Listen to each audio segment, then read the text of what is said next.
If you look on the verse 41, just about the prayer, I think this is really interesting. It's on page 1020. It says, seest thou not that it is Allah who praises all beings,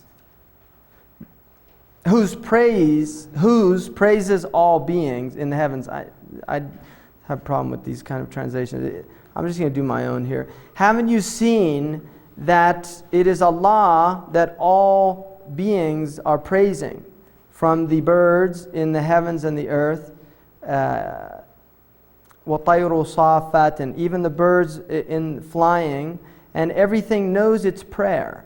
قَدْ عَلِمَ صَلَاتَهُ كُلٌّ قَدْ عَلِمَ صَلَاتَهُ وَتَسْبِيحَهُ. Every creature knows his prayer and his praise. So this is really interesting in the idea that every creature is in an act of worship, and it knows how to do that. The bird knows how it's supposed to praise, right? And so for the Muslims, when they look at creatures, they really see that these creatures are all glorifying God and have a prayer that they're doing. So, the praying mantis has its prayer. The cat has its prayer. I mean, you can see the cat in a state of meditation, when it's there just purring away and doing. I mean, it goes into a really interesting state. And in fact, Zen Buddhists, traditionally talk about the cat and its meditative state. That you can learn Zen from a cat. If you want to learn how to do Zazen, you watch a cat. And then that the human being is somebody who does not by nature know his prayer, that the prayer is something that is taught. And this relates because the human being is a creature that has intellect, that has consciousness, that it is not inspired, or there's not an intuitive. Although many people will feel some type of desire to pray, and will pray, and many people even outside of traditions in this culture at some time in their life will attempt to pray. For the Muslim point of view, there is a way of praying, and that way involves the body. And there is an importance of the idea of being in the body when one prays, because the Muslims have always really avoided a type of Cartesian dualism of mind-body. And we believe in the bodily resurrection.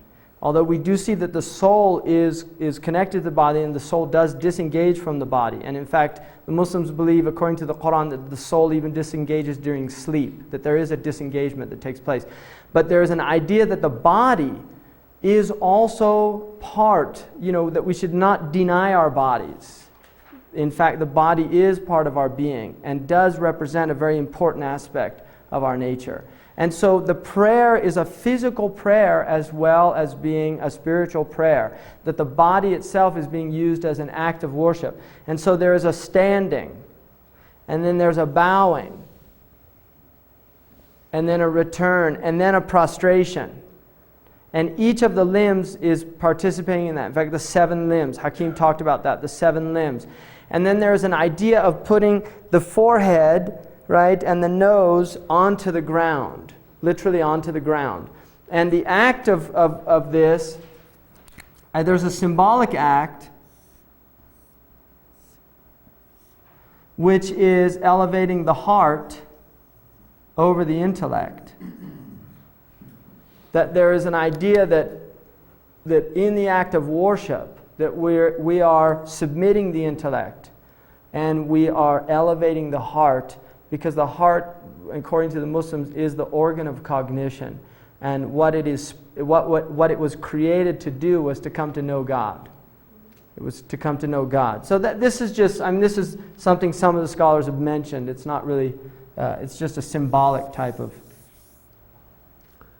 And then the prayer that I didn't mention here was the afternoon prayer. At the point that the sun reaches a point where the shadow will cast the like of a thing plus whatever the shadow at the meridian point was. So most people, if you measure your height to your feet, the vast majority of people, what they call the 2 standard deviations, right? 95% of people are going to come between 6.5 to 7 feet of their height, if you have normal foot size to your height. So if you literally lie down and put a quarter at the tip of your head and something at your feet, and then you see and measure it, and you go 1, 2, 3, you'll find that your height will generally be about 7 feet. And so for the traditional Muslims measured the sun with their body, which is again using the body as an act of worship, because measuring the sun's shadow is considered an act of worship. It's part of remembrance of God. And so you would go out, if you knew, for instance, like right now, for me, the meridian, the Dhuhr prayer, is my shadow is about 2 feet. So I would add to that 7. So when my shadow reaches 9 feet, Asr time has come in, this prayer. So I go out at about 5 o'clock and I measure it, and I'll find it's 9 feet. That means I can pray Asr. All right, so that is the afternoon prayer. So those are the 5 prayers. The sunset, the evening prayer, which is called Isha, the dawn prayer, which is called Fajr, which literally means dawn, and then the post-meridian prayer, which is called Dhuhr.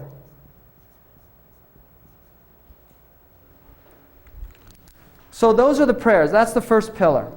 What you will do, or the second pillar, not including the Shahada. What you will do is you will 5 times a day stop everything. In Muslim countries, traditionally, people left their shops. I mean, this is less so now because Muslims are being secularized like everybody else. But traditionally, and you can still find this in some countries, Muslims will leave their shops. Oftentimes they didn't lock them. They would literally put drapes, because for somebody to steal while somebody was praying, even a thief had a sense of honor there, right? That was not a good thing to do. And it's interesting that traditionally many, many court cases were decided based on what's called an oath, where the judge would say, do you swear by God that you're telling the truth or lying? Historically, many court cases were solved because people were quite literally afraid of bearing false witness or lying in that. And they would say, I can't say that. And that would literally end the trial. Many cases like that historically. So traditionally people did have a sense, that there were certain things, even the thief had honor.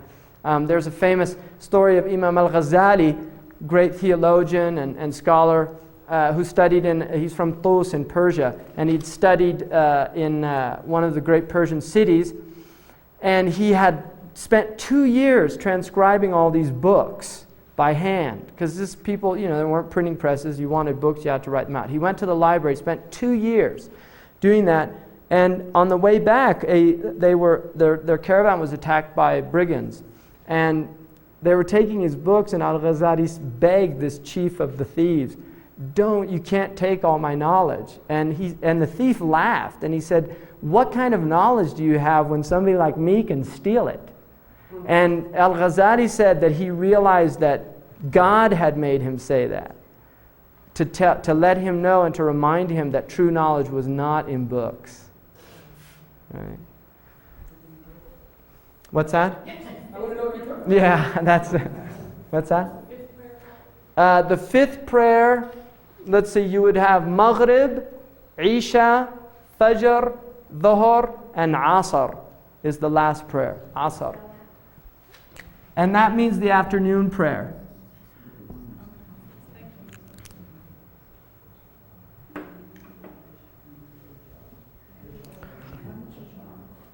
Now, just to let you know what the Muslims are encouraged to congregate for the prayer, but they don't have to. It's very highly encouraged to congregate. Women can go to the mosque and congregate if they like or if they don't. It's not encouraged for them. The house is actually where the women generally pray in most Muslim cultures. And I will just make mention of certain phenomena that you relate. Traditionally, there was no barrier between the men and the women praying.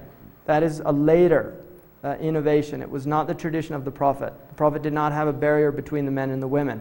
That came later. In many Muslim countries, you still do not have that barrier. For instance, African countries, North Africa, you do not have that barrier. In the Middle East, in the Indo-Pak cultures, you will tend to find barriers. So that is more of a cultural phenomenon. It is not a religious, it's not part of the religious tradition. Even this, what they call the masharabiyya in the mosque here, which is this a latticed woodwork between the men and the women, that is not traditional. That is, well, it's traditional in terms of Muslim culture, but it is not from the religion. The religion does not say that. That is something that people introduced as a cultural phenomenon.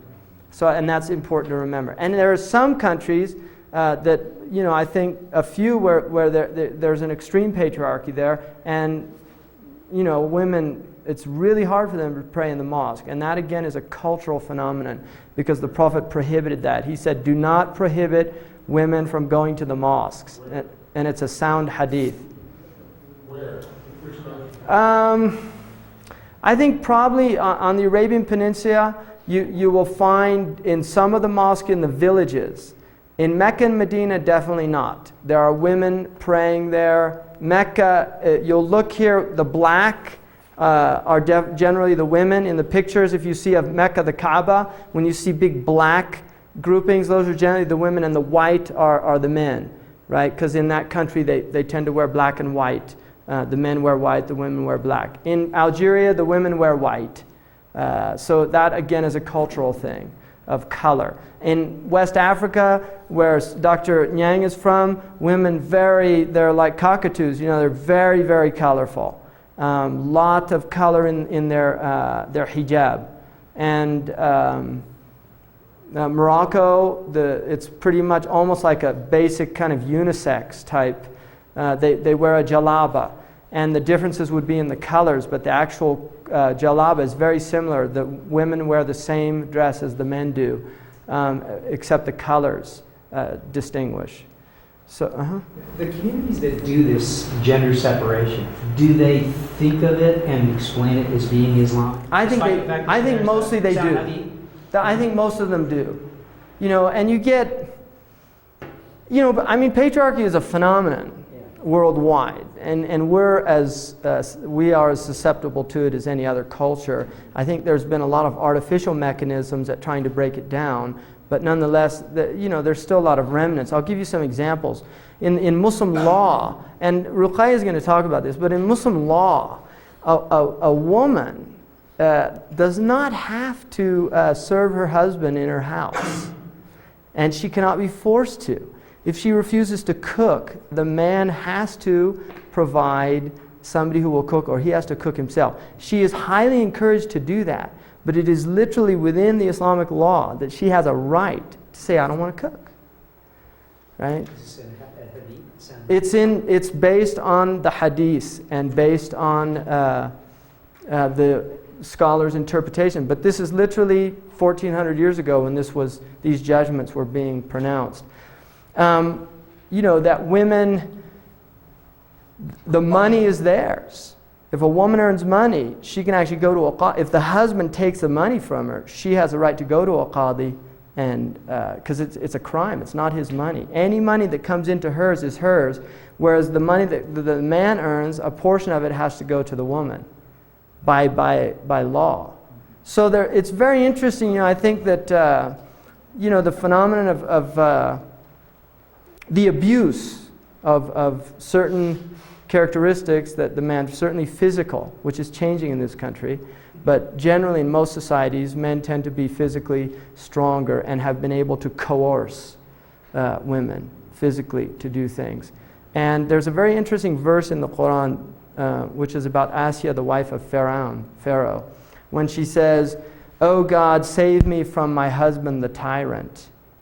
And I just find that's really fascinating that's a dua. You know, it's a prayer in the Quran from a woman about her husband who's a tyrant, being asked to be saved from him. And I just wonder historically, you know, how many women that has been a type of, you know, sustenance for that type, you know, in this culture as well.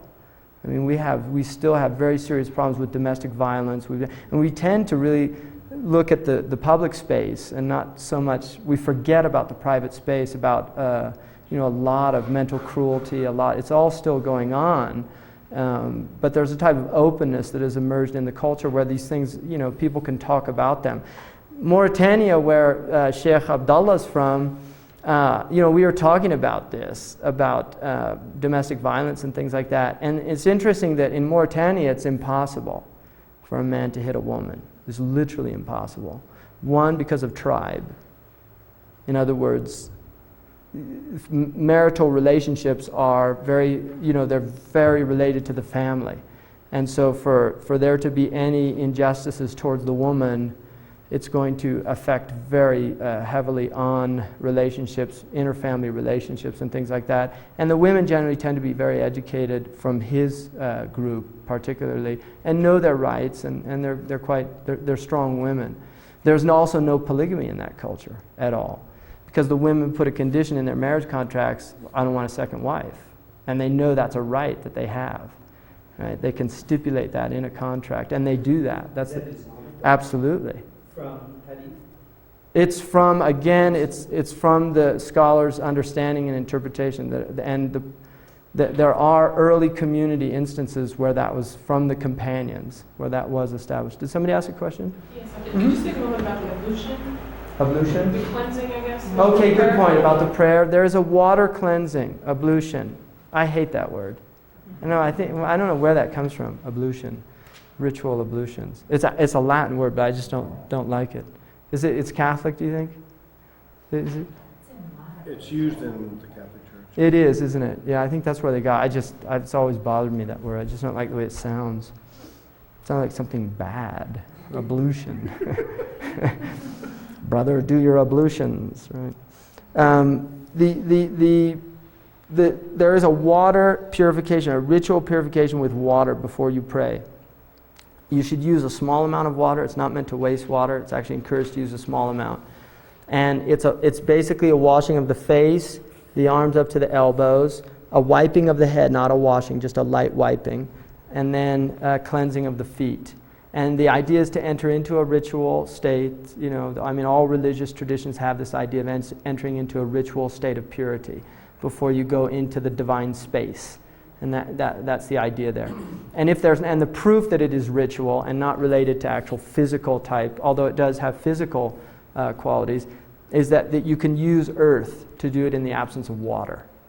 So you use the earth. The Prophet Muhammad said that the earth was given to my community as a place of worship, the entire earth, that we can worship anywhere on the earth, and as a purification, that the earth is seen as a source of purification. And the Prophet Muhammad, peace be upon him, said in a tradition related by Tabarani, he said, beware of your mother, the earth, that you should transgress or oppress her, because she will bear witness against all of those who have transgressed against her. And there is an idea in the Islamic tradition, literally the Prophet Muhammad said that the entire earth is raised up on the Yawm al-Qiyamah, on the Day of Judgment, and will bear witness. And the Prophet Muhammad said that rocks will bear witness, that trees will bear witness, that rivers will bear witness against those who did harm to them without just cause. Right? Is there a tradition of ritual cleansing for women after their menstrual cycle? There is. Like in the Jewish tradition, yeah. A woman is considered ritually impure during the menstrual cycle, and she does not pray during that period, right? Because that is a cleansing time. She does not pray during that period. She's absolved from the prayer, and there's no stigma related to it. In fact, the Prophet Muhammad, because in some of the Orthodox Jewish tradition, the woman is, the man stays away. Yeah, she's separate.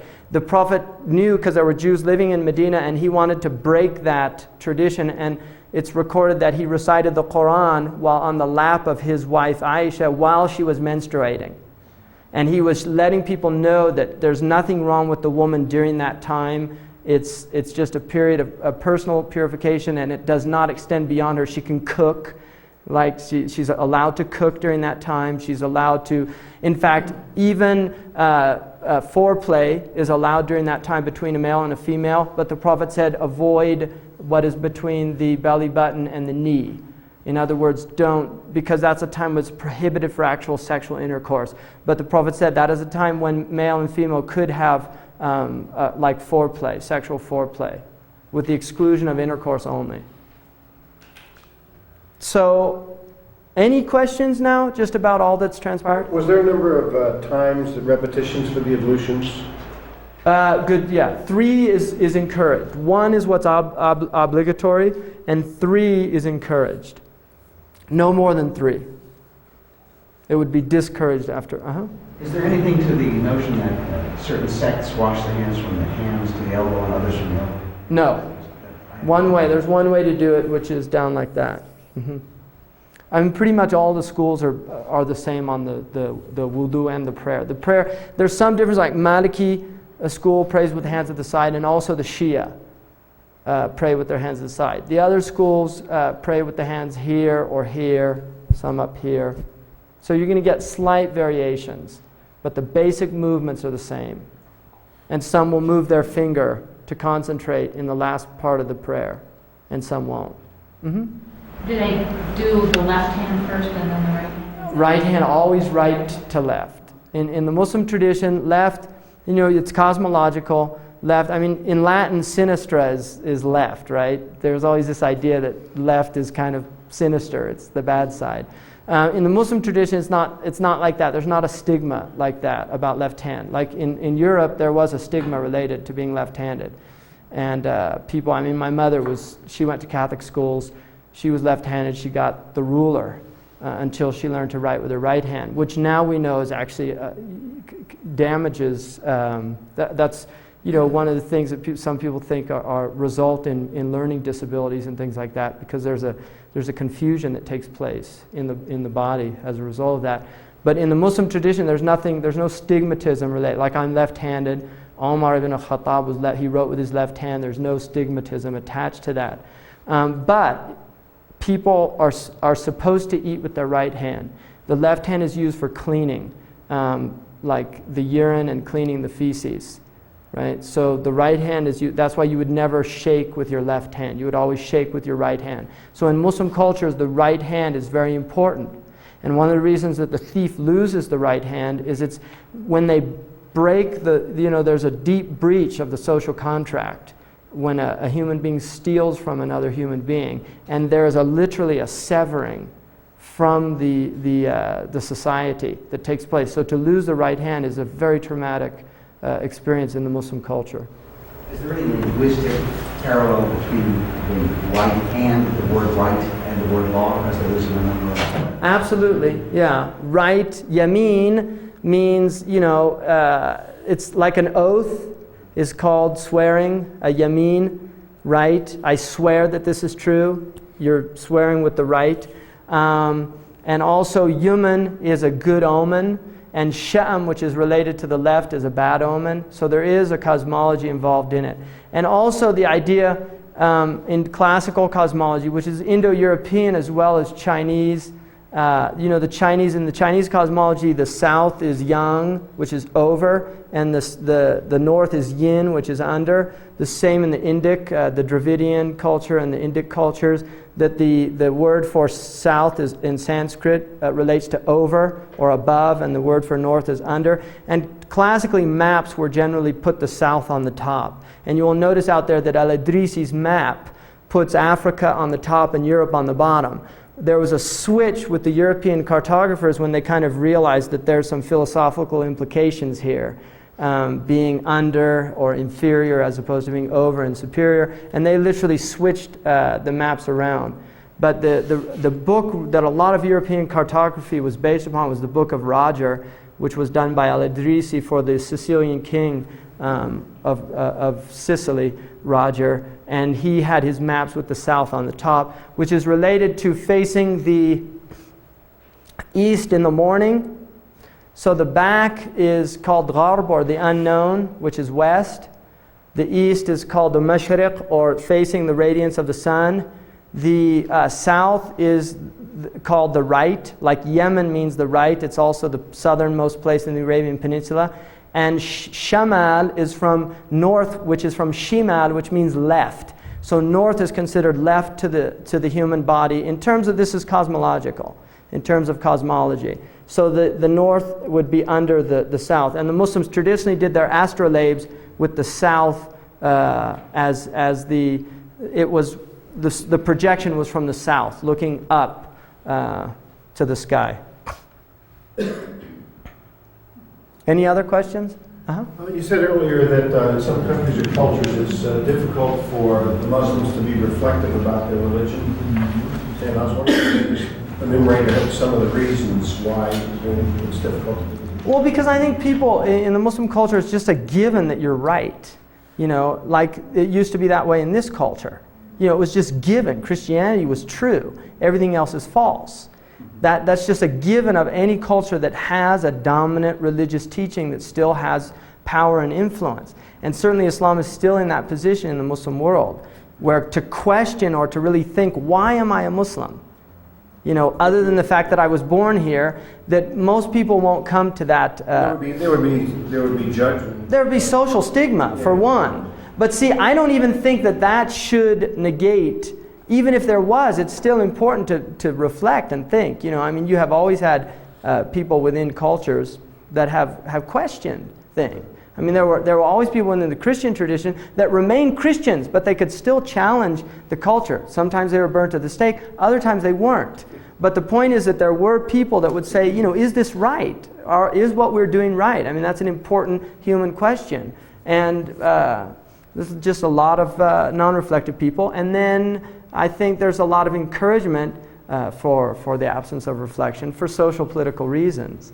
You know, I mean, in this country, you know, we're a country of entertainment. People know massive things about sports and basketball and baseball and football, and adults that can give you brilliant analyses of, you know, why this team's going to make it to the Super Bowl and have all their stats at hand, and they don't have a clue about the national debt or why we're paying over 50% of our tax dollar to interest on our national debt, or why our schools are literally crumbling before our eyes, why there's children killing children. Why, you know, really, there's just not a lot of emphasis on analyzing, on thinking, on seeing. So, you know, we're as much, I think, you know, the Americans, we tend to delude ourselves often. I mean, you're all educated people, so it's probably not the case, but there's certainly a lot of people out there that really haven't given a lot of thought, that they're much more obsessed with, you know, the latest entertainment, what the latest movie is out there, you know. The Romans controlled their societies with bread and circus. Right? Bread and circus. It's a very common political way of maintaining. What's the specific rationale behind prohibition of eating pork? Of pork? Okay. Rationale. There are two things in the Sharia that are understood by the Muslims. One is that there are some things that we know why, and there are other things that we don't. The things that we know why with absolute certainty are those things that we're told in the Quran or in the Hadith that that's why it was prohibited. For instance, in the Quran it says, do not go near sexual perversions because they are foulness and they lead down a terrible road. So illicit sexual relations. The idea is that they will lead down a terrible road. There's a hadith of the Prophet Muhammad that perversity will never manifest in a people except they're afflicted with diseases and illnesses that were unknown to previous generations. So the Muslims would see that, you know, that breaching sexual laws that are given by God from the Muslim perspective result. There are consequences. In other words, that the moral realm has laws that impact us at the biological, at the psychosocial level, just as there are physical laws of cause and effect and things like that. Right? So Muslims see that morality is not this arbitrary thing, that there is a reason, right? And this is the way the Muslims view it. And I think a lot of Christians have that feeling too. I mean, a lot of Christians point out that if you are monogamous, you will not, you know, if two people who are both virgins enter into a marital situation and do not breach those boundaries, they're not susceptible to venereal diseases. It is a simple fact of biology, right? So that's at one level. Now the other level is that there are things that we don't know why God has said don't do this. And the reason that the scholars say is that there are some things that he has not told us is because it's, one, a test, that will you do it even though your intellect is not fully capable of comprehending the wisdom behind it. And two, that it's an aspect of submission again. Now, the scholars have always encouraged seeking reasons, wisdoms to increase people's faith, but never to say as an absolute, this is why. Concerning pig, generally pig has been considered an unclean animal. It eats unclean things. Its form is it's an unclean form. And some modern Jews, like Reformed Jewish tradition, some of them who've gone to very liberal positions have pointed out, this was really for trichinosis and diseases that related to, but now that we know scientifically, and they would actually consider it acceptable to eat pig. The Muslims would never go to that. Why is shellfish not prohibited? Shellfish is discouraged according to Imam Abu Hanifa.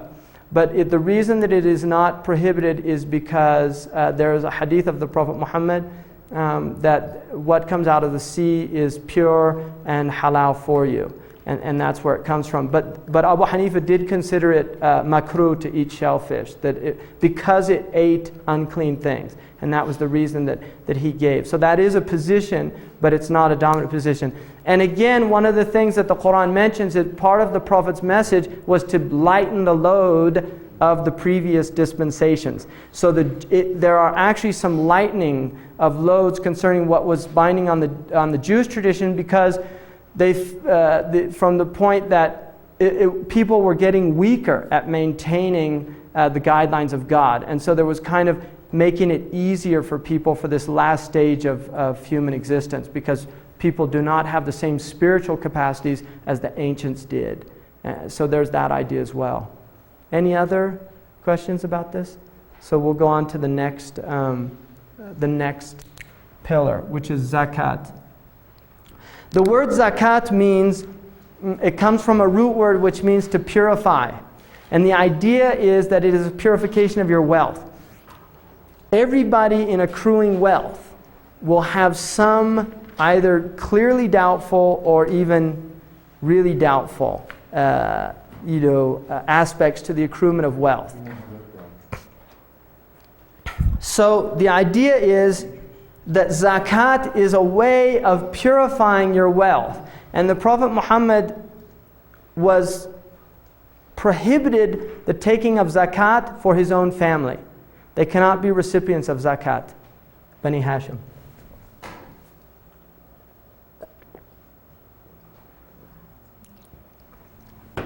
The reason is that he said that zakat is like the feces of wealth. In other words, the body needs to let go of its impurities in order to maintain its purity. And zakat is seen as a letting go of one's wealth in order to purify and make the wealth that it has grow, literally. Yeah, but how do they then turn that around to the recipient who receives this? The recipient who receives the wealth, for the person it is a purification. Yes. For the one receiving the wealth, it is a right. It's seen as a right. And so it changes perspective. There's a shift in perspective. In other words, the one receiving it is not receiving anything filthy. Right? It's a right. And it's encouraged when you give zakat to somebody to not tell them it's zakat, so that they don't feel, to give it as a gift, so that they don't feel, because some people have a pride, they don't want to feel like they're like a welfare type state, that I need, that it's encouraged. You don't have to tell them it's zakat. It's also encouraged to give it smiling with as seeing that it's an honor. So the person giving it, these are in the books of fiqh related to giving zakat, that you're supposed to give it in humility, not in arrogance. That you give it to the person literally feeling like you're honored to do that thing. And the Prophet said one of the signs of the end of time is people will consider zakat like a fine. In other words, they wouldn't see it as an honor, but rather as like taxes nowadays, right? Have to pay it. Clearly both parties involved, both sides know kind of what's going on. I mean, don't they have an understanding of, I mean, like you say, it's... I've given zakat many times in which the people had no idea that it was zakat. Oh, really? Absolutely, many times. How would, like, is there any example that you can give of, like, how would that... Well, Muslims, I think you'd be really surprised at the generosity of Muslims that are practicing to other Muslims. They're very generous. If within a community, like in my community, for instance, we had a man who recently lost his job, and I found out about it, and I knew that he was in a hard condition. I contacted a few people, and in one day we raised $4,000, and I gave that to that person, right, just to help him for the next couple months until he could get a job again. And I didn't tell him. I said, this a gift, Now there were people that gave it as zakat, but I didn't, I don't have to tell them it's zakat.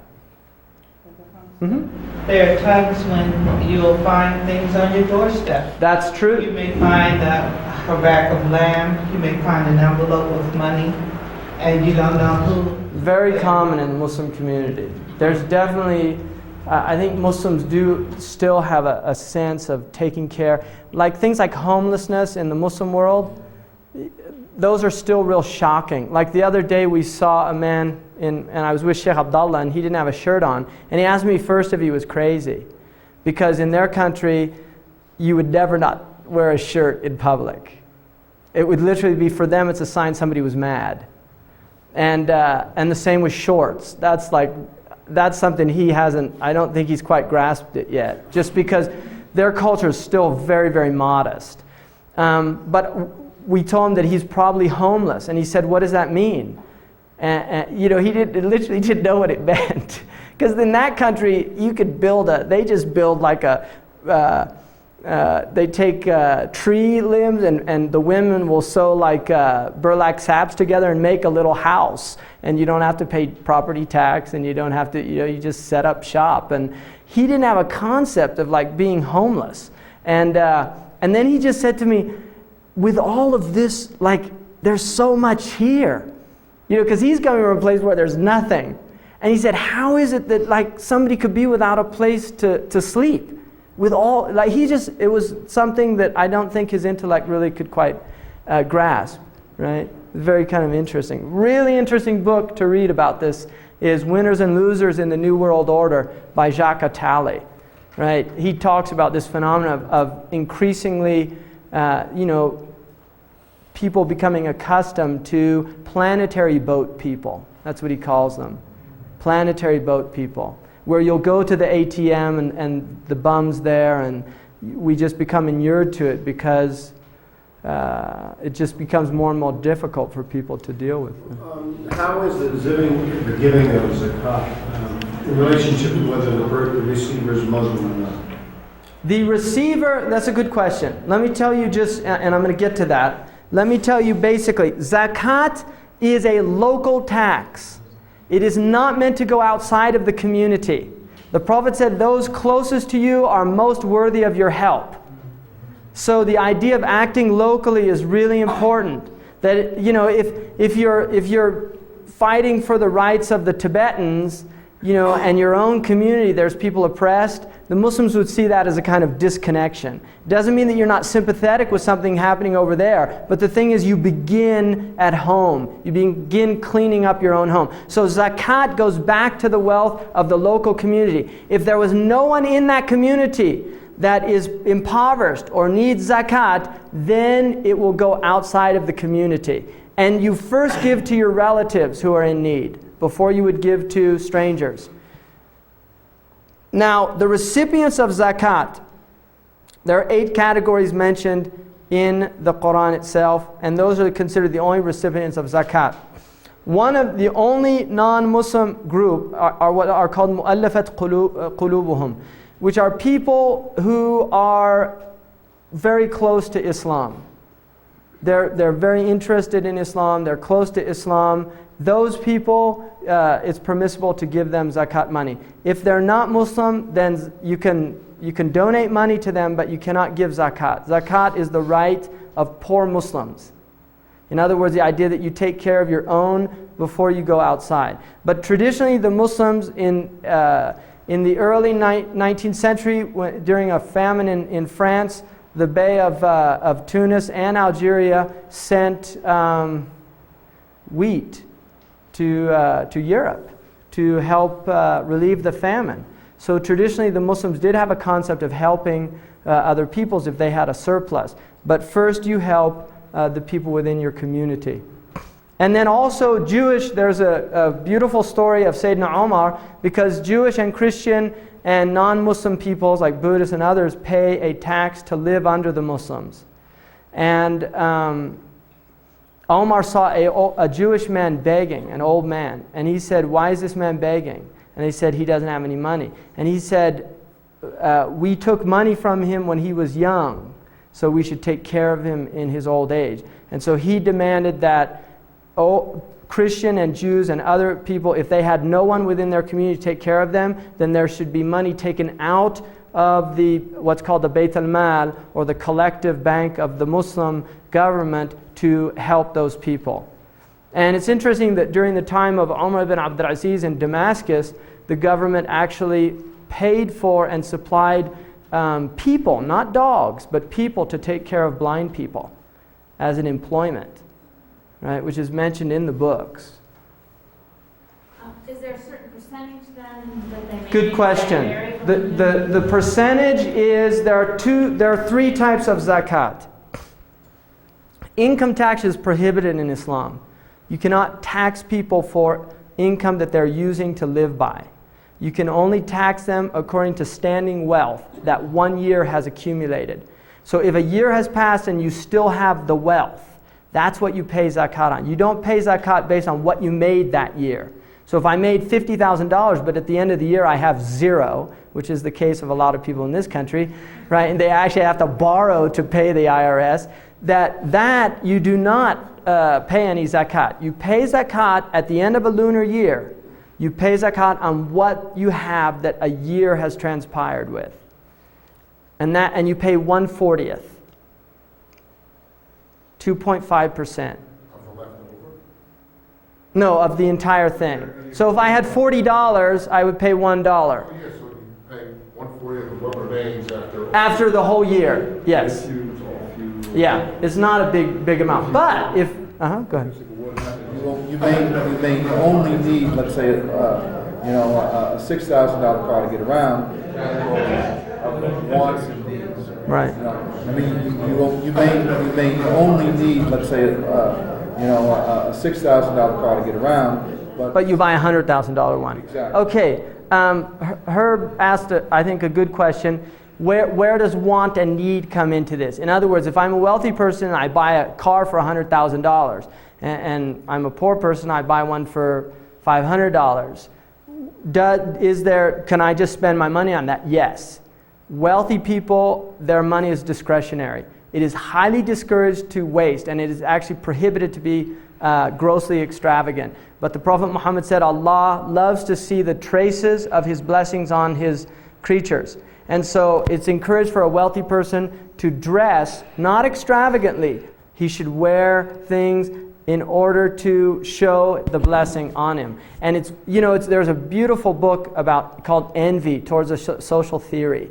Fascinating book about the disruptive aspects of envy in a culture.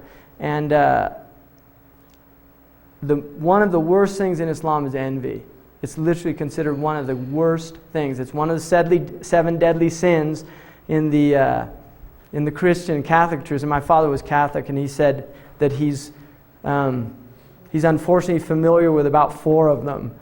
And his friend told him, one's enough to kill you. But envy is one of the 7 deadly sins, right? In our Western tradition. In the Islamic tradition, it's also one of the real bad things. And so the idea is that poor people should not envy rich people. It's really considered a bad thing to envy rich people. Poor people should thank God. In fact, the Prophet Muhammad said, in terms of your worldly condition, always look to people below you. And in terms of your otherworldly condition, always look at people better than you. So in terms of righteousness, piety, look at people that are superior to you, that you might never become deluded about yourself and you always want to improve. But in terms of the material world, look at people worse off than you so that you feel grateful for what you have.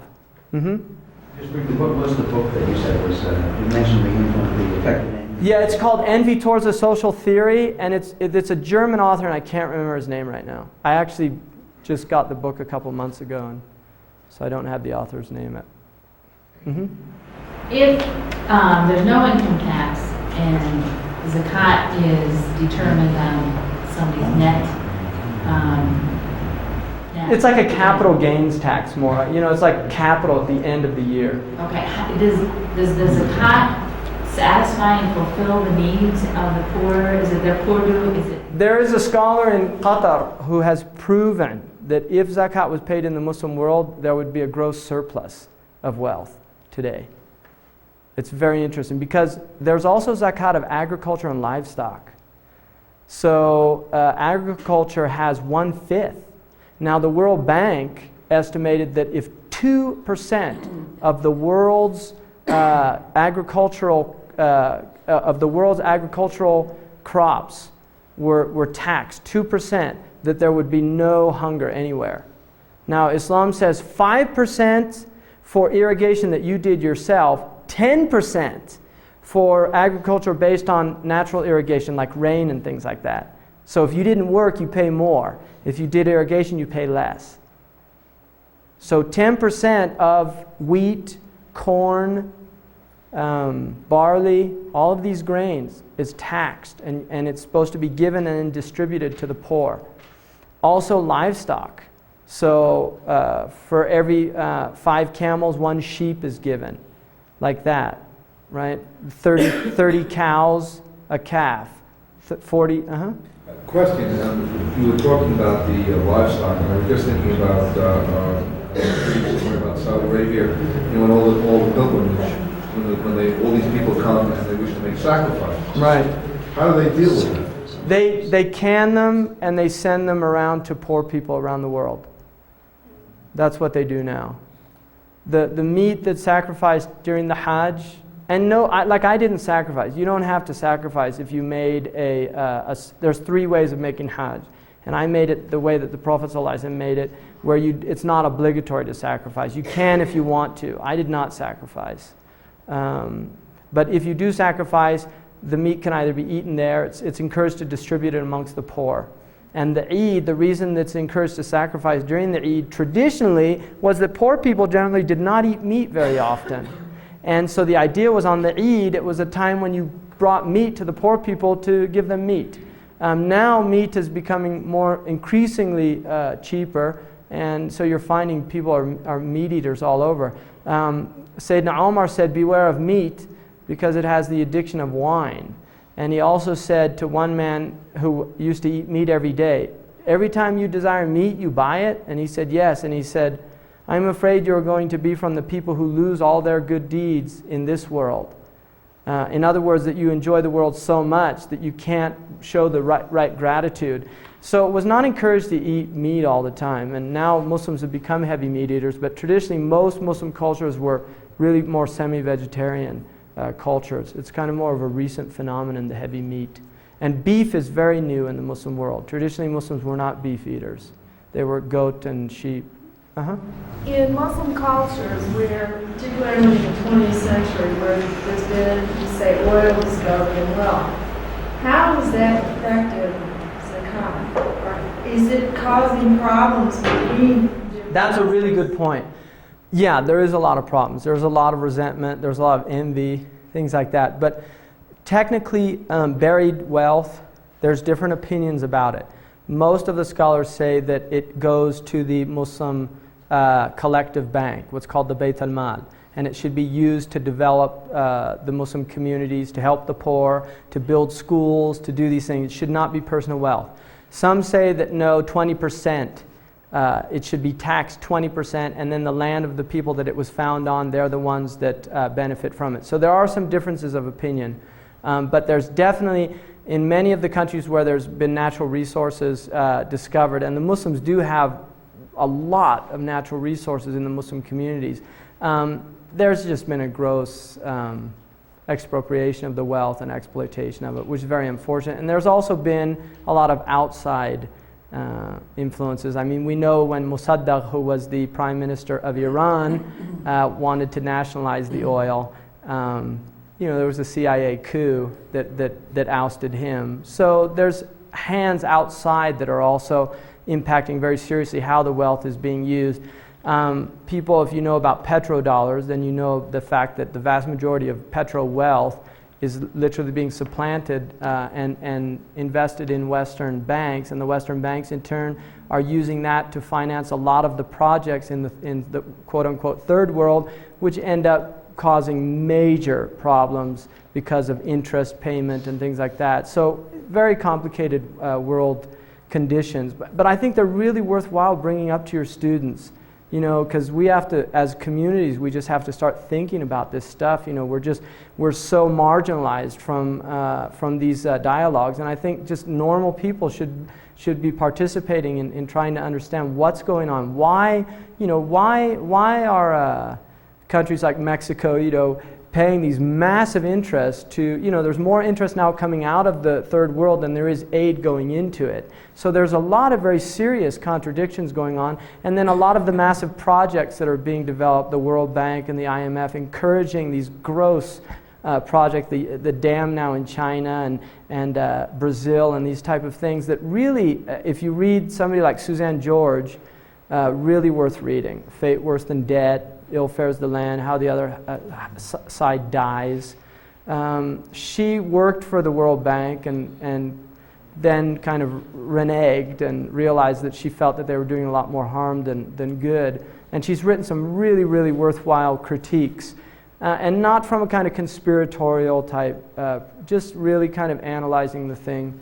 I think Suzanne George, she works now, I think she's supported by the Catholic Church, actually, one of their organizations. You said there are 8 types of zakat.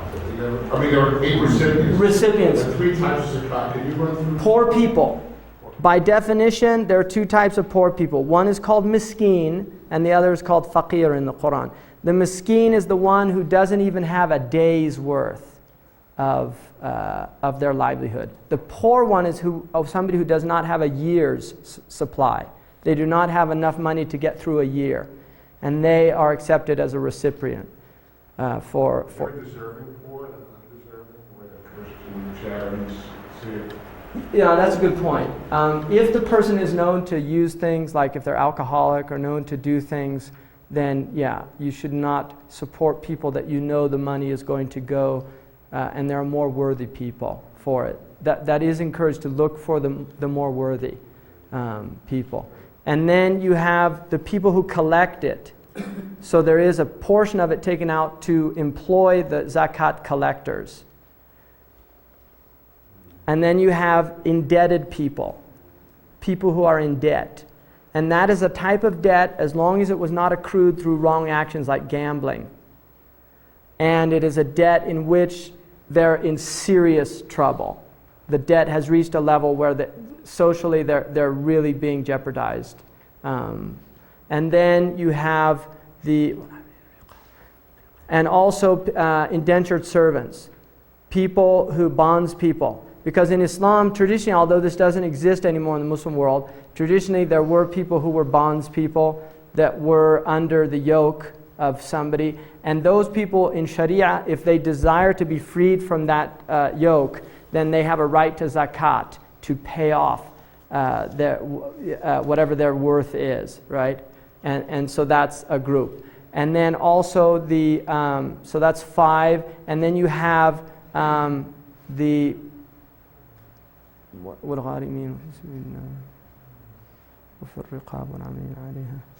and then you have people, the Ibn Sabil, who is somebody who's traveling, and this is also pre-ATM, because he can be a wealthy person as well. So it's somebody who's traveling and they were robbed, and they're far away from their home and they don't have access. And it still happens because ATM isn't, right? 80% of the world still doesn't have telephones. By the way, right? So here we forget about that, right? But it's for somebody who was traveling and they lost their wealth. Those people are asked they're permitted to get to receive the zakat. And then for people who are called mu'allafat qulubuhum, which are either near Islam or they have just come into Islam, and you can give them zakat as a way of binding their hearts to the community.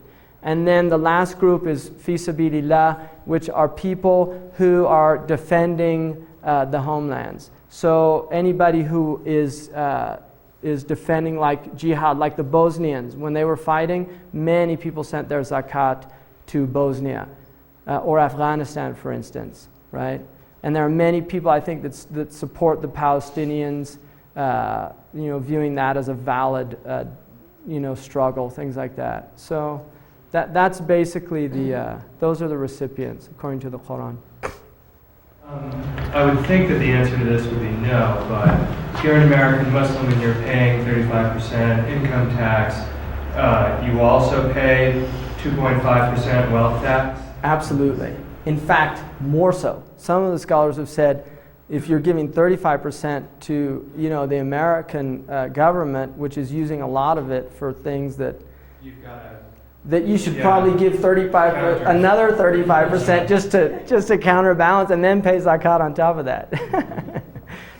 A lot of Muslims have a lot of cognitive dissonance about taxes in this country, particularly immigrants who, their countries are, there's just a lot of problems going on, and they feel there's a lot of cognitive dissonance there, because of such a huge portion of our taxes go to military.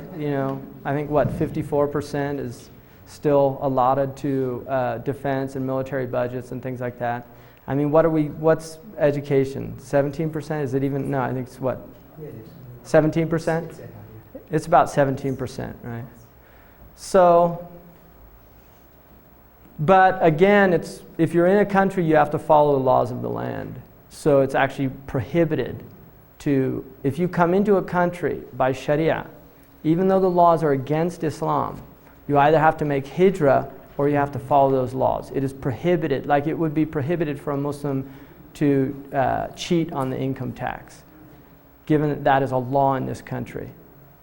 They would either have to leave or they would have to pay it, because the conditions of coming into the country, one of the conditions is that you'll obey the laws of the land. And the Prophet said, the Quran says that fulfill the trust that you have given to its people. So when a person comes into this country with a visa or a green card, and it says you're expected to obey the laws of the land, then you are expected to. So it's actually a breach of Islam not to. And that is something, unfortunately, some Muslims aren't aware of. I just want to clarify one point. I heard two different things. One, that it cannot be for your own family, and the other, that it's first to be for your own family. No, it can't be for your own family if it's like a trick. In other words, I give my wife my zakat, she gives me her zakat. No, it's to your family if they're poor and worthy, then they should be the first recipients. Now the government does have the right, if there was a valid Islamic government, they do have the right to collect zakat. That is a right of the government, and the government would distribute it. In the absence of government gathering of zakat, then it is an individual responsibility on the Muslims. How do you determine what is a valid government? Well, any government that has that has the authority is considered valid. If there's it's prohibited to go out against the government. Like revolution is actually prohibited in Islam, in the Sunni tradition, not in the Shia tradition. They do have a difference.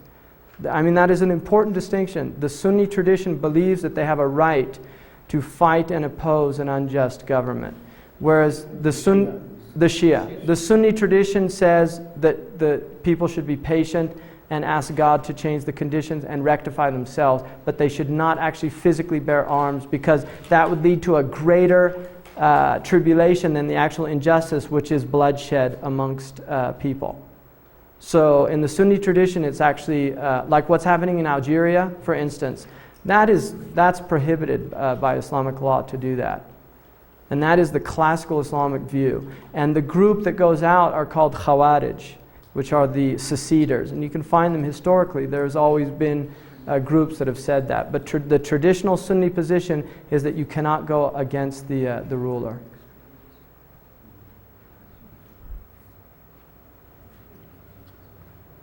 Any other questions?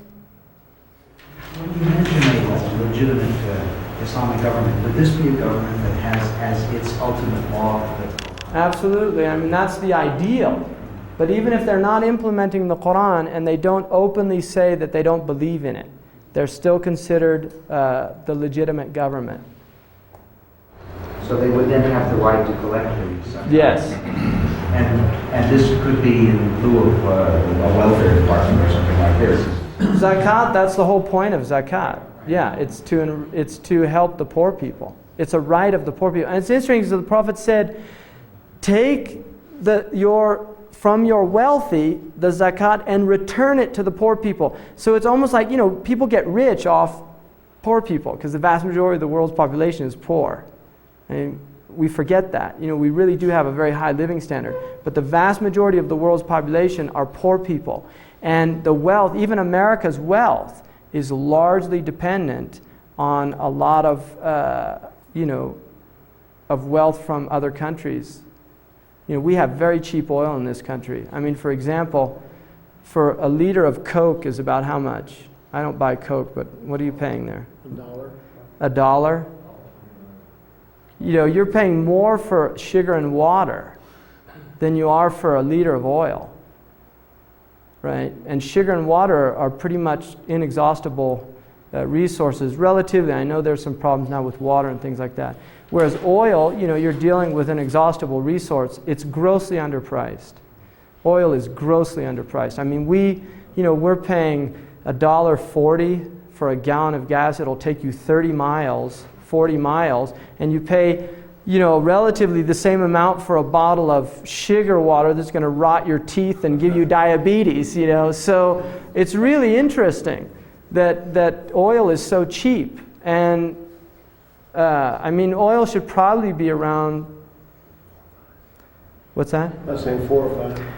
At least. My father now, that's what he's in. He left teaching and got in because my grandfather was in the oil business, and he got in it through, when he married my mother, he started working in that, and he's always going on about it. Drives him crazy because, he said it should be around at least 50 a barrel or something like that. It's just grossly underpriced. So, but we have the luxury of having very cheap oil. And the majors, it's hard to believe, but they actually maintain those low prices, So, and the exploration in this country it's unbelievable how difficult it is to explore oil in this country. There are still lots of oil reserves in this country, and most of the old oil fields of the 1930s and 40s were very shallow. They didn't have the technology to go down several miles. They just would go down very short amounts. But oil it's really discouraged to explore oil in this country, and most of the majors are just not interested anymore, because they're making so much money off. It's more expensive. It's much cheaper to buy underpriced oil from the Arabian Peninsula than it is to explore and exploit the resources here. Mm-hmm. I know you want to cover the last couple points here, but let me just clarify one thing. So Muslims in the United States would pay, obviously, the federal and state and city income property taxes that they owe. In addition to that, they pay 2.5%. Yes. And many of them do and many of them don't. There are many Muslims that don't pay zakat anymore, but there are many that still do, because now it's an individual thing. There are many Muslims in my area. There are about 70,000 Muslims estimated in the Greater Bay Area. Maybe from that 70,000, 8,000 to 10,000 are actually praying. So, and from that 8,000 to 10,000 of those praying, there might not be some that are paying zakat. So it's now become more of an individual. Do you think that's a fair estimate, Suleiman? Because you're more familiar with those type numbers than I am. Isn't it? I reason it's about 10% generally within any given population in this country. Do you think that's accurate? Yeah, that's good. So, and Muslims often fall in very high tax brackets in this country because there's a lot of physicians, there's a lot of engineers, so they're paying a lot of taxes, right? Mm-hmm.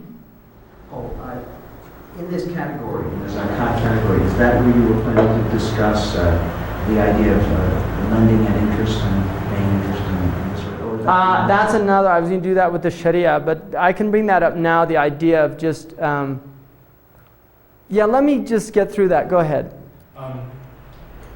Okay. No, lost it. I'll come back. Okay, just when it comes back. Fasting is the next pillar, and that's one lunar year out of the month called Ramadan. It will change. Now it's interesting also to note that the lunar year is basically, it will make a full cycle. In other words, it will go through the solar year one time every 32 years. So if a person average lifespan is somewhere around 65, now it's a little higher in this country, but you're going to be fasting 2 times in all the months of the year. So Ramadan will be in December twice in your lifetime. Now it's very interesting because that's related to a kind of justice as well. Because of the different places on the earth, you will find that Ramadan, for some people it's very long at a given part of the year, and then other people's it's incredibly short. So in England, there are periods where it will be very long, and then there are periods where it'll only be like 7 hours, very short fast. And then in the middle part of the world, it's actually quite reasonable. It's usually around 12 hours if you're near the equator. So in the winter, they're very short days. In the summer, they're long days. Fasting is basically abstaining during the lunar month of Ramadan from food, from drink, including cigarettes, from taking anything past the throat. You can rinse your mouth and things, but anything past the throat breaks the fast. And from sexual, both foreplay and actual full intercourse. So during the month of Ramadan, those things the Muslim is commanded to abstain from, both men and women. In my school, which is the Maliki school, it's not encouraged for children to fast. It's actually discouraged. And if they get older, like around 10, 11, then they can fast if they want to. But it's not considered something that you should force a child to do. So, any questions? Fasting's pretty straightforward. Is there any? Mm-hmm.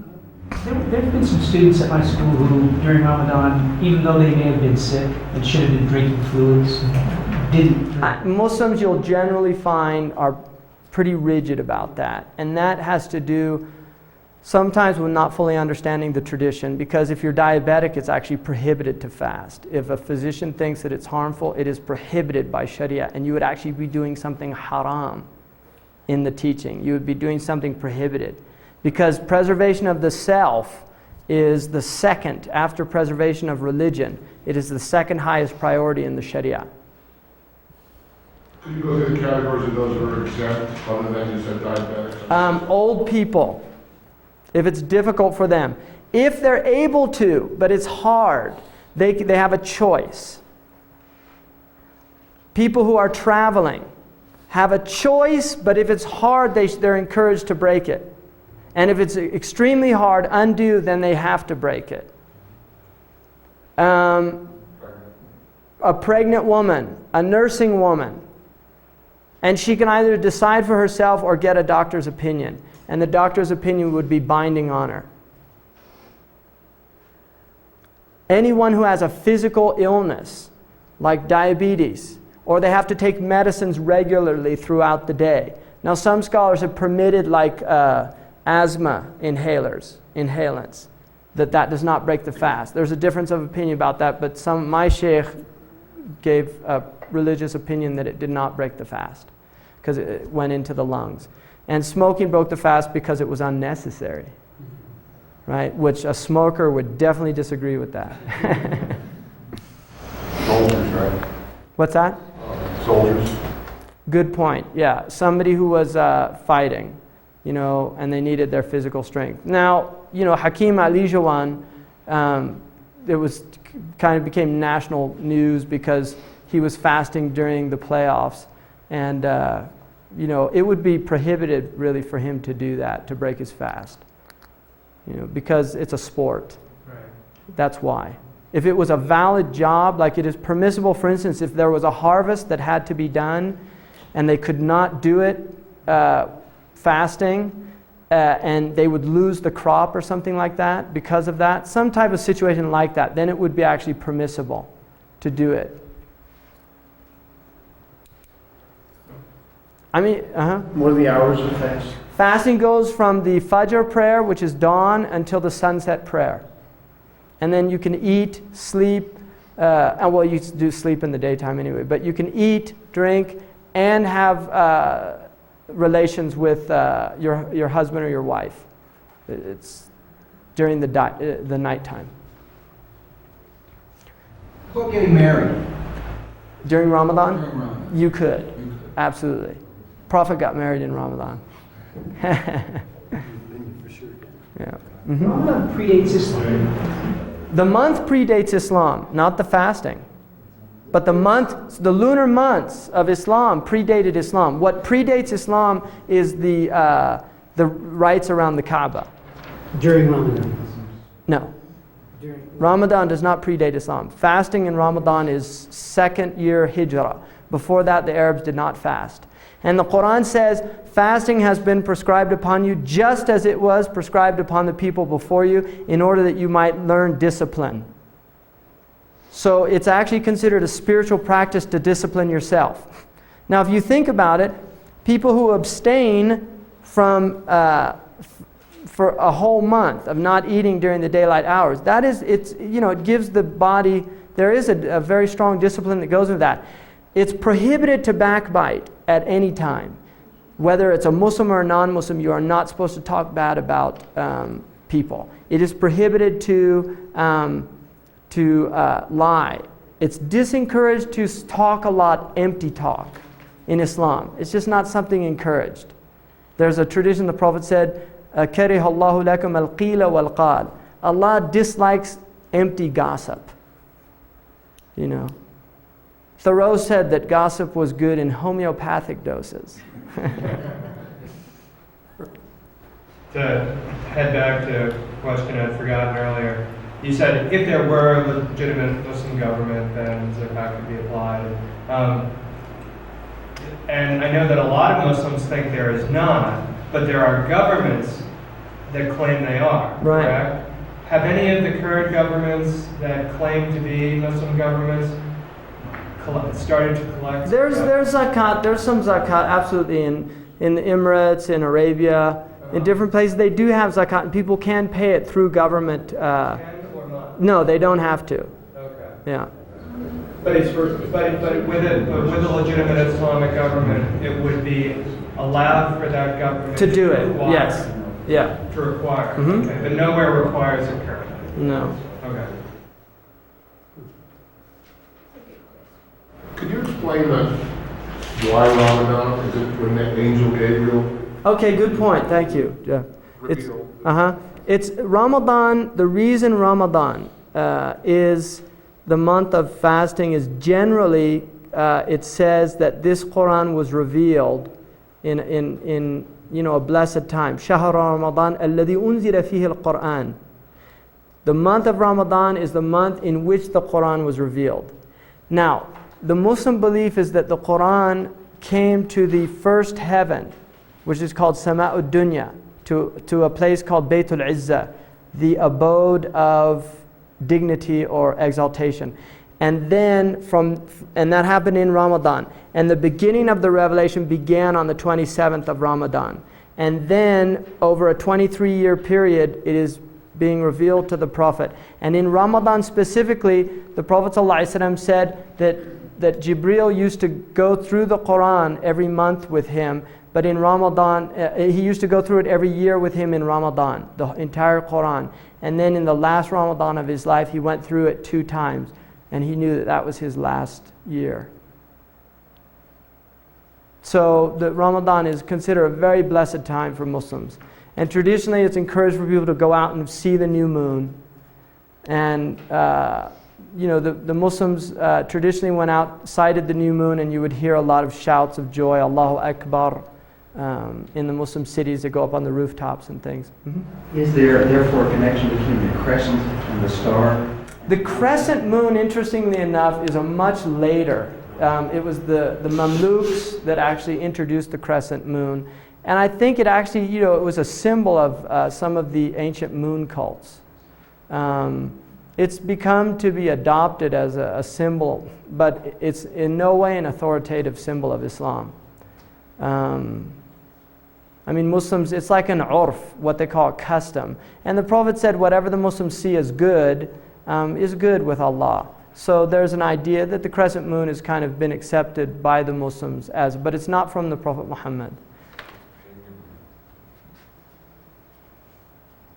It's an interesting thing about Islam is the absence of symbols, like icons and things. There really is. You go into a mosque and calligraphy is pretty much, and then you have a lot of geometric, which is later. But there's a real, there's just an absence of a type of iconography or something like that. Mm-hmm. I've heard it said that the Shahada is a symbol for Islam, written. Somebody said that.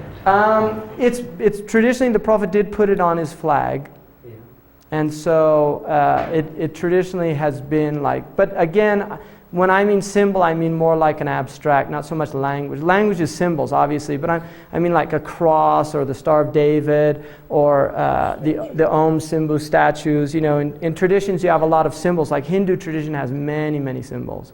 The Christians have the Stations of the Cross. In a lot of Catholic churches, you'll see those type things. So finally, Hajj.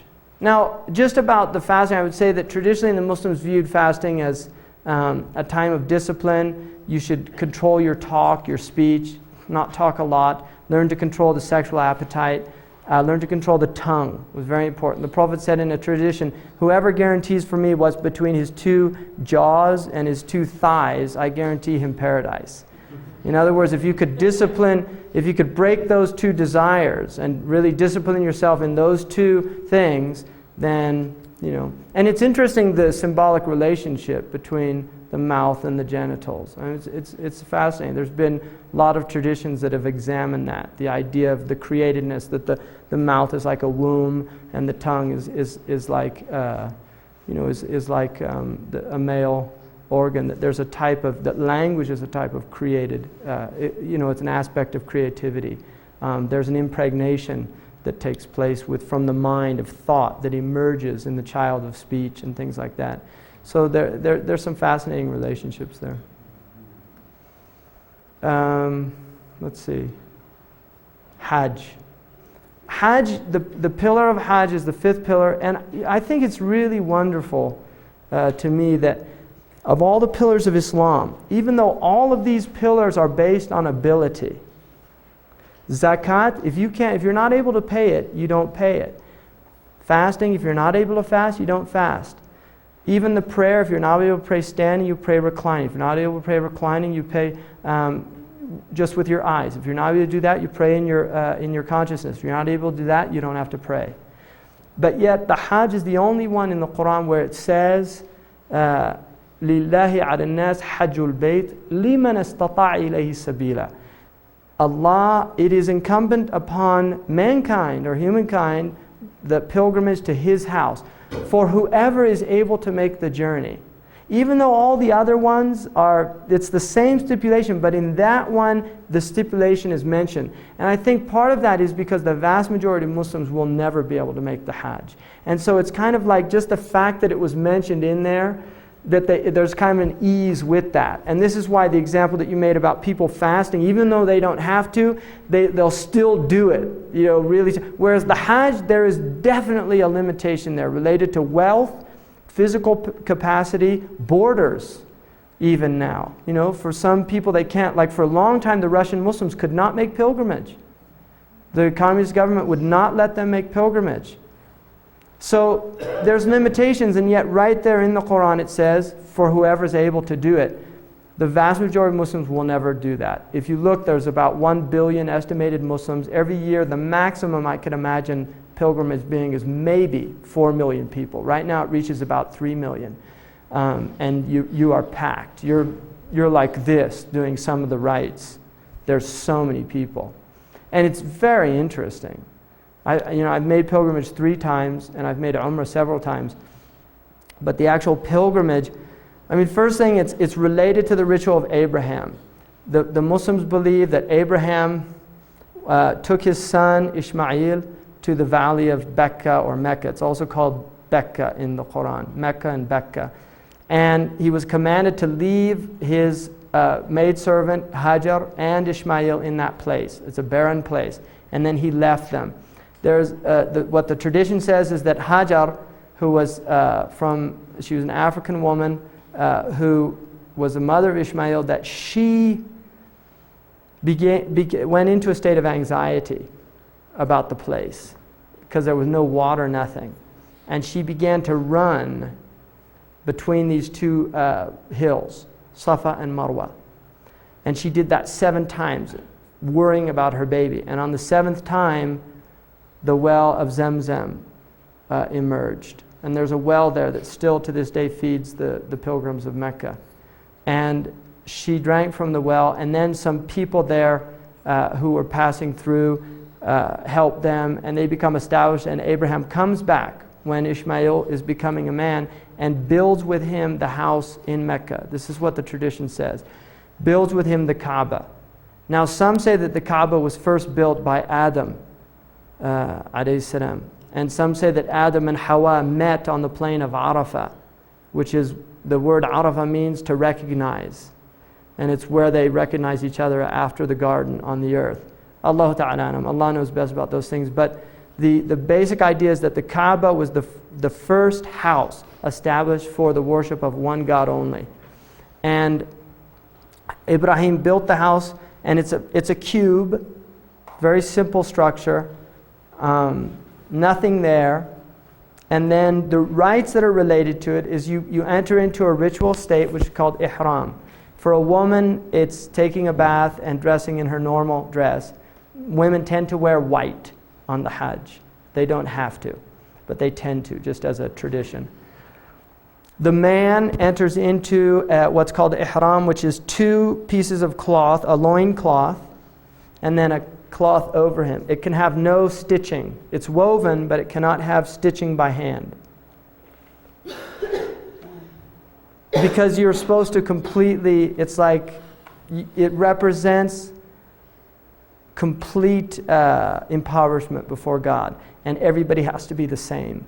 And so it's encouraged that everybody looks the same. The rich man, the poor man, the free man, the bondsman, everybody, the king, the pauper, everybody becomes the same. And that's the idea, that humanity before God is equal. There's absolutely no differences. And so even in clothes, a rich man, you cannot wear rings.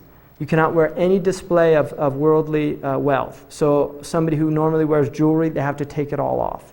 So you wouldn't know, you see a person, you don't know if they're rich, they're poor, you don't have a clue. They just look the same as you do. And so the idea is literally that humanity completely strips themselves of any of their social accruement, social status. And they go there before God equal. And the first ritual is you enter into the place of Mecca, and you go to the house, and you do a circumambulation 7 times. You go around the house 7 times, which according to the tradition is what Ibrahim did, and then the Prophet ﷺ purified and renewed it again. So after going around the house, you will kiss the black stone. The black stone is a stone that's been identified as a meteorite, but traditionally it was believed that it came from heaven, and originally it was white and became black from the wrong actions of people that touched it. And you go and you kiss the stone, and the Prophet said the stone is it's like the right hand of God on the earth. In other words, it's symbolic, like you go and kiss the hand of the king or the Pope. For the Catholics, they would kiss the ring. That there you go and you kiss the stone as a symbol of being invited to the house of the king. And you kiss the stone, and then you pray 2 rakats or 2 prostrations at the place of Ibrahim. It's called Maqamu Ibrahim, where Abraham built the house. And there is actual place, a maqam, and there are 2 footprints in there that are traditionally considered to be the footprints of Abraham. And then at that point you go, you drink from the well of Zamzam, and you make prayer. It's a good place to make prayer. And then you go to Safa and Marwa, and you go between them 7 times. And there's a period where you actually do a quick run. It's not a sprint, but like a jog, which symbolizes Hajr's running through that area. And then after the 7th time you've completed that, you go to Mina. And Mina is a place where you prepare for Arafat. So you clean yourself again, and then the next morning you set out for Arafat. You will spend the day at Arafat. It's a plain that is considered to be a preparation for the Day of Judgment. You're literally preparing for the day when all of humanity is before God. In a nonlinear sense, no front, back, right? It's not anthropomorphic, but is before God and goes naked, stripped of all of their worldly distinctions, and you ask for forgiveness. And so the prayer of Arafat is to ask forgiveness of God, to come. It's very powerful because you are literally seeing humanity there. I mean, I've been to the Vatican at times when there's a lot of people. I haven't been to any of these Hindu gatherings, but I've never seen anything like it in the sense that literally there are Chinese people, there are Indonesians, there are Malay people, there are African people, there are black Africans, there are white Africans, there are Turkic people, there are European people, now there are American people, there are Mongolians, there are Chinese from different places in China, there are Cambodians, there are Thai people, Vietnamese people, Filipino people. People literally coming. It says in the Quran they will come from every deep crevice. They will come from every valley, and they will come to this place, and they're all there. You just see the whole thing. You see sick people, you see healthy people, you see people crawling, you see people being carried. Some people literally carry other people on their backs. You see people carrying their parents.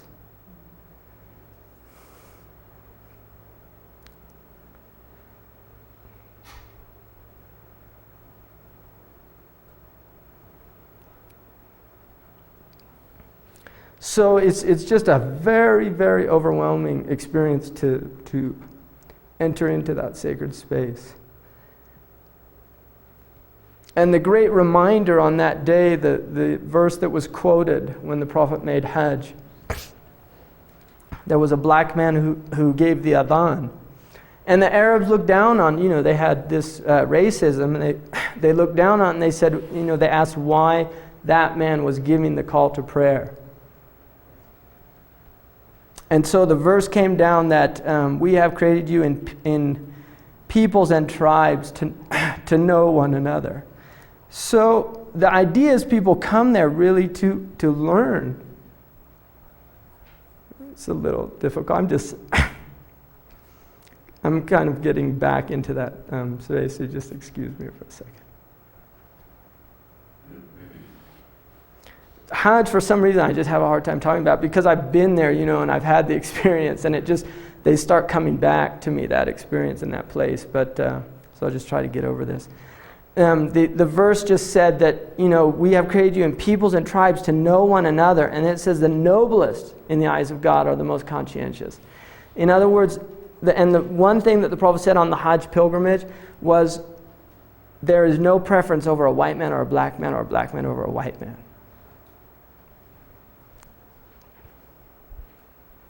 So the idea is just to eliminate this insidious aspect of human nature, which is the idea that some people are superior to others. And when you see everybody in that same condition, the nomad and the sedentary, the rich and the poor, and they're all just there in that same basic human condition, that we are bereft and we are poor before God. It's very powerful as a reminder, that beware of considering yourself above this person next to you because of something incidental like color, or because of something like wealth, or because of something like beauty, or because of something like lineage. That in that place, all of those things disappear and you're just like everybody else.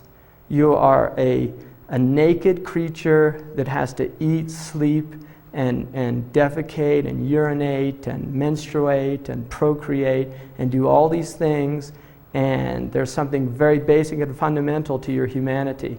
So the Hajj really does, and what I've noticed with people who make the Hajj is there is often a very powerful transformation that occurs in their life. It really is a very transformative experience. You are not the same person. You don't look at other people the same way, and there's just a transformation. And traditionally they said if a person comes back worse from Hajj, bad sign. They said either he went there with the wrong intention or it wasn't accepted for whatever reason. So the idea is that Hajj is really a time when you complete it, that you, it's your life's journey and you're ready to die. And that really is a kind of completion. So those are the 5 pillars, and that's a very quick and general overview. So what time is it now? Quarter after. Oh, it's 12:15? So I went over. We started late. Now, you can't do that when there's bells and things, right? So any quick questions? The Hajj only lasts for 4 days. Yeah, and it's actually 3, and then there's the last. Can you explain the part of the Hajj where they throw stones? Good, yeah, I forgot about that. There is a point where, according to Abraham, the tradition, Abraham was like tempted by Satan or Shaitan, and he cast stones. And the idea, the Muslims believe in an entity called Iblis, which is where we get Diablos, and or Shaitan. And Shaitan in Arabic is from Shaitana, which means to take people away from or to distance people. And the idea is that there is an entity whose role and function is to attempt to distance people from God, to separate them from God. And there are 2 types of shayateen. There are human ones, and there are ones that are in the unseen realm. The human ones, according to the Prophet, are worse. Right? Human, like warmongers, people like that. People that they thrive off creating. There's actually people that will want to create wars between other people. It's kind of hard to imagine, but there's people that make a lot of money doing things like that, and they derive a lot of benefit. So, and it's also, I really consider in a lot of ways there's a lot of people with, I read this thing called Ad Week, which is really, I would really recommend if you're teaching any social studies or sociology type courses to get your students to read that magazine. Because I think it really wakes them up to the idea of manipulation within their culture. The fact that there are people manipulating them at very serious and psychological levels. And Ad Week is a magazine that it's very hard to find in your average store. You can get it at very good places where they have almost all the magazines. And it's a magazine designed for people who are advertisers. It's not a consumer magazine, it's designed for people. And the interesting thing about the magazine is that the commodity being sold is human beings. That's what's so fascinating. When they put the ads out, what they're trying to sell you is an audience. And they'll guarantee you a certain percentage of sales from that audience. And they really bring really interesting things. Like they had one where last month's Ad Week, and I'm interested just because I'm very interested in media and I'm interested in education. I really think that the media has been very effective at educating people in a certain way. But they had one that said that the recent study that they did, the psychologists showed that American men, that their number one sexual fantasy was with nurses. And what they said was that this was very useful for advertisers because they could have like a beer commercial where a nurse comes in with a beer and the man's in the bed and they don't have to do anything overt. But for that group out there that happens to think that would be an interesting thing to explore, there would be a type of what they call anchoring in the subconscious, right? And so there's a sexual stimulation related to that type of beer. And this is the type of thing, they really do this stuff, this type of research. And I think to just empower young people, to let them know that really that there are forces out there that do try to manipulate them, for their own good, and to kind of become aware of that so that they're not such victims, that they kind of get a type of critical analysis. Another really useful book was a PhD dissertation done, and I can't remember her name, but it's called Decoding Advertisements, which is a lot about, and it's not, there's some real crazy type about a lot of the real, subliminal type things that I think go a little too far. They start reading things in that just aren't there. But these are more done at they're academic. This is a very serious academic study of trying to understand really what's behind the whole ideology of advertisement. So, any other questions? Could you just tell when they Oh, so what? Thank you. I got off. I'm a tangent. Go off on these tangents. What you do is you pick up these stones, 21 stones, and then you throw 7 stones at these 3 pillars. And it's a purely symbolic thing. And unfortunately, some of these hajis get a little out of hand and they start thinking that really is the devil, right? So you get some stones. And there was a hadith in which a man was throwing big stones and the Prophet said, beware of going to extremes in your religion. The Prophet actually hated extremism. He really did. He did not he was very wary of extremes. He was a very balanced person. He said, my way is the middle way. He did not like people that were fasting all the time. He said, I eat and I fast. He did not like people who abstained from sexual relations. He said, I have sexual relations. He did not like people that stayed up all night. He said, I pray and I sleep. So he really was very wary. He saw one time there was a rope in the mosque tied to the wall, and he asked what it was, and he said, so-and-so put that for when they fell asleep, that it would keep them up. And he said, take it down and tell them not to do that. He saw another man who swore that he would stay in the sun until such and such happened, and he would fast. And the Prophet told him, said, tell him to get out of the sun, and just finish his fast for the day, but not to go into the sun. So he was very against extremes. And so you're supposed to pick up very small pebbles and literally just throw them like this. It's not supposed to be like, whoosh, So people take sandals and throw. It gets a little crazy. The throwing is actually probably the hardest part of Hajj because people do get a little out of control.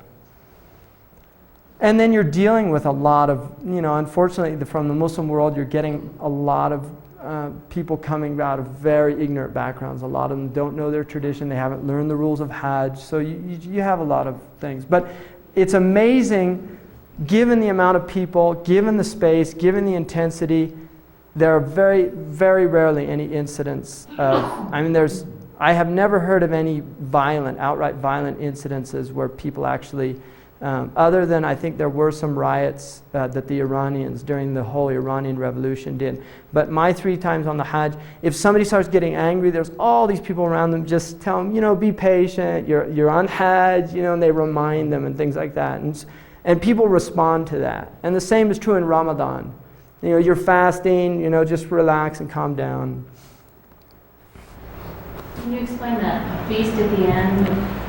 It symbolizes that Abraham, alayhi salam, that when he was told to kill his son, what the Jewish tradition calls the Akedah tradition, that it was replaced with a ram.